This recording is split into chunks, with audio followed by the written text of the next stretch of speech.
Hello, everyone, and welcome to the SBI Securities Weekly Wrap podcast. So, firstly, let's see how the markets were in the week gone by. So, in a holiday shortened week, the Indian equity market remained volatile as benchmark indices Sensex and Nifty gyrated between gains and losses. Despite that, the market made fresh lifetime highs and closed the week tad below the record high levels. Sensex and Nifty gained 0.4% and 0.5% respectively from 2nd March to 7th of March, while pressure in the broader markets intensified as BSE mid-cap and small-cap indices fell 0.3% and 2.6% respectively for the similar period.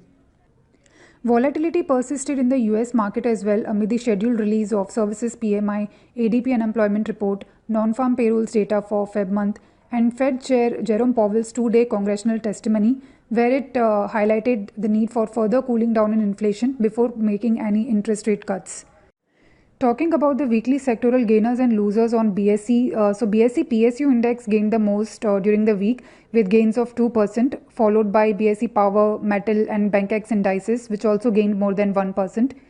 BSE IT and Reality indices lost the most with declines of 1.4% and 1% respectively, followed by FMCG, Consumer Durables and Healthcare Index.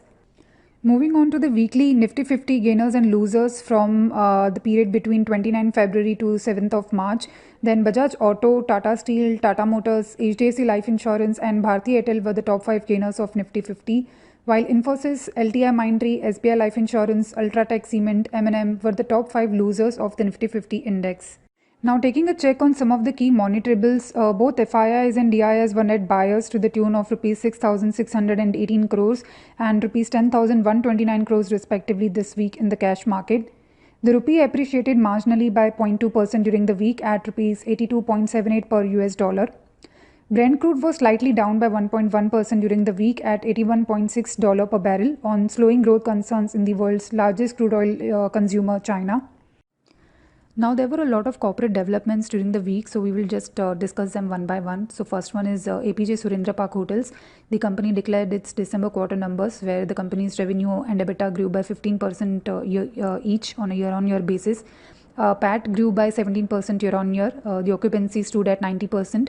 And revenue per available room grew by 14% year-on-year to Rs 6,562. So, overall, decent set of numbers from APJ Surendra Park Hotels. Next one is Bharat Heavy Electricals Limited. The company secured an order from NTPC to set up a 1600 megawatts Singrauli thermal power plant, which is stage 2, worth Rs 9,500 crores. So this will be positive for the company in over medium term.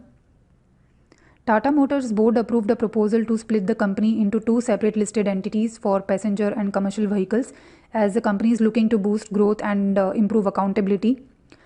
Jupiter Wagons received an order worth Rs 956 crores from the Ministry of Railways for manufacturing and supply of 2,237 freight wagons. The RBI directed JM Financial to stop any form of financing against shares and debentures with immediate effect.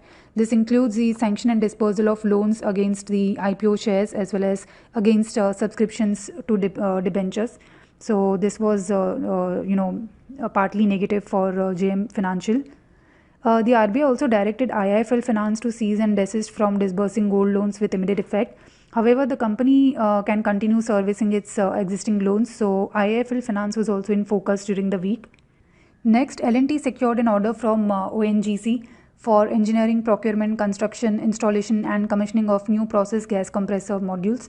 The value of the project is estimated to be between 1,000 to 2,500 crore rupees, so positive for L&T over medium term. Asian Paints will set up a new water-based paint manufacturing facility in Madhya Pradesh with a capacity of 4 lakhs kiloliter per annum. The approximate investment for the facility is about 2,000 crore rupees, so positive for Asian Paints over medium term. Godrej Properties entered into an agreement to develop a township project on 62-acre parcel in North Bengaluru with an estimated booking value of approximately 5,000 crore rupees, so positive for Godrej Properties in medium term. Coal India's Jevra Chhattisgarh mine received environmental clearance to expand its annual production to 70 metric tons, making it the largest coal mine in Asia. So this development was also positive for Coal India. J. Kumar Infra Projects secured various orders aggregating to Rs 1,276 crores for road and bridge projects in Mumbai metropolitan region. So this was positive for J. Kumar Infra Projects.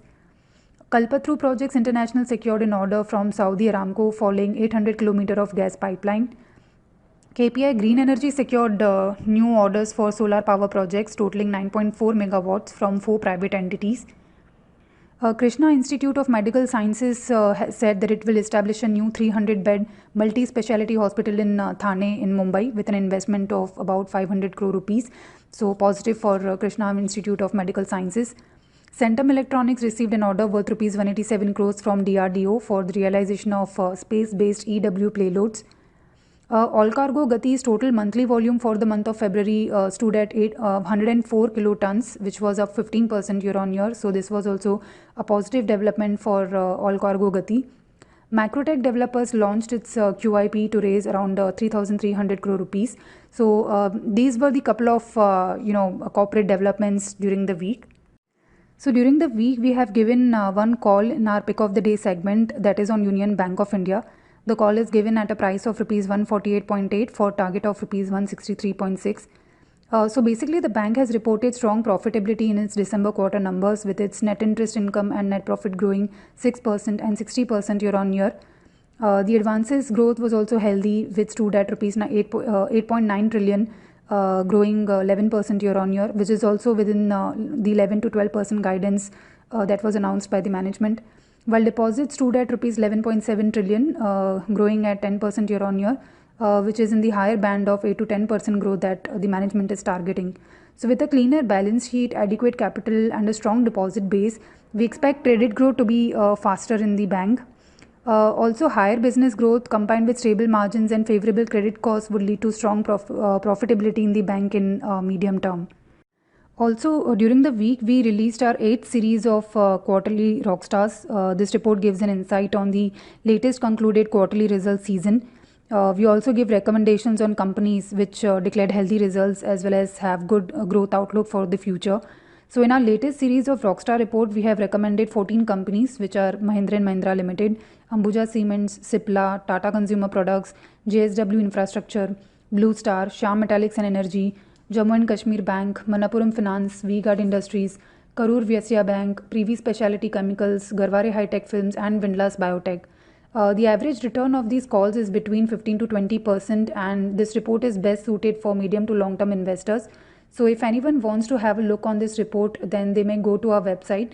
This report is available pre-login, and one can find this report within the Fundamental Research tab in our website.